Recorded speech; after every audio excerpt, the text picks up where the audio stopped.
espaço global. Enfim, seria um Instituto Camões à escala da lusofonia.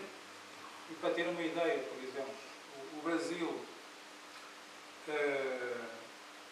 coibiu-se de criar aquilo que seria o congénero brasileiro do Instituto Camões para apostar nesse Instituto Internacional da Língua Portuguesa, em nome de uma gestão partilhada do futuro da língua portuguesa.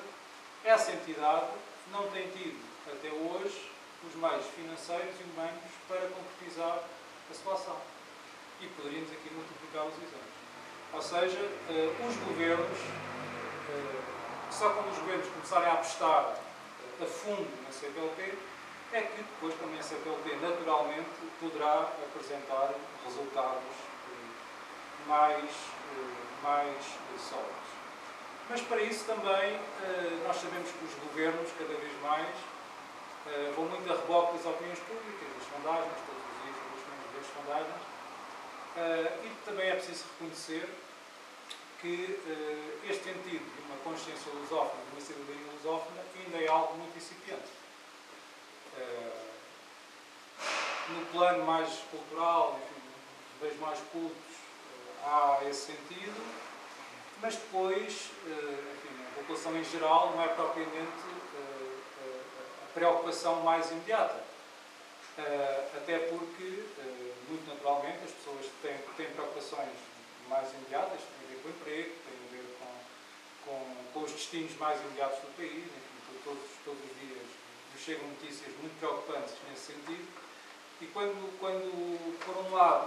por outro lado, alguém nos fala de uma visão estratégica do país, de algo, de um projeto que, de imediato, não trará dividendos, que só começará a ter consequências visíveis a médio e longo prazo, é natural que as pessoas não sejam muito sensíveis a isso e que apostem em projetos que tragam benefícios no prazo mais imediato.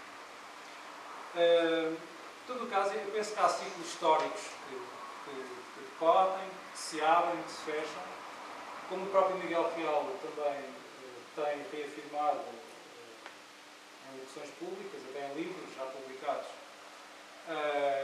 e até falando de alguns projetos em que estamos desenvolvidos, ambos achamos que, de facto, há um novo ciclo histórico que se está a abrir, que passa pela cicatrização dessas feridas, desses ressentimentos que seguiram à guerra colonial, à descolonização, e que passa por uma aposta descomplexada nesse caminho de convergência entre todos os países lusófonos.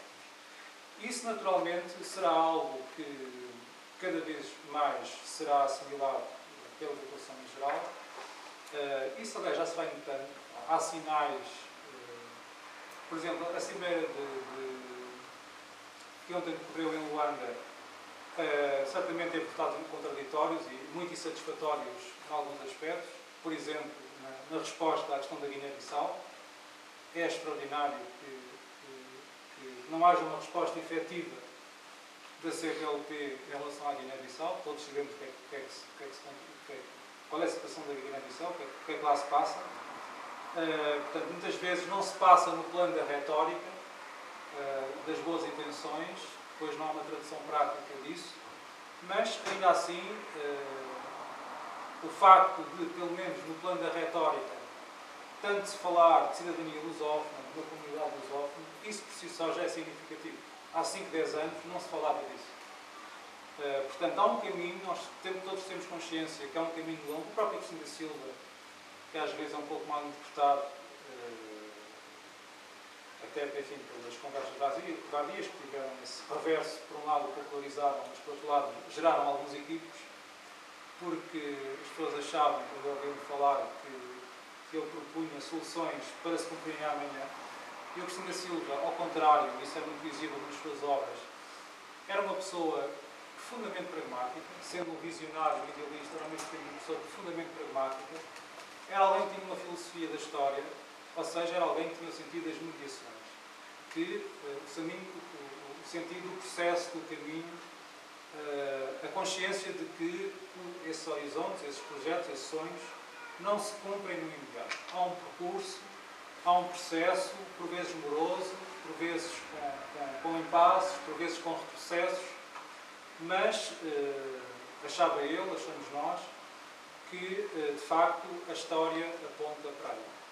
Para, no caso de Portugal, já de Portugal que falamos, de uma maior aposta nessa integração lusófona, uma maior aposta na consolidação de uma cidadania lusófona, em todos os seus aspectos, reitero, e pensamos que o Dr. Fernando Nobre, pelo seu trajeto de vida, pelo seu discurso, pode ser muito importante a esse respeito.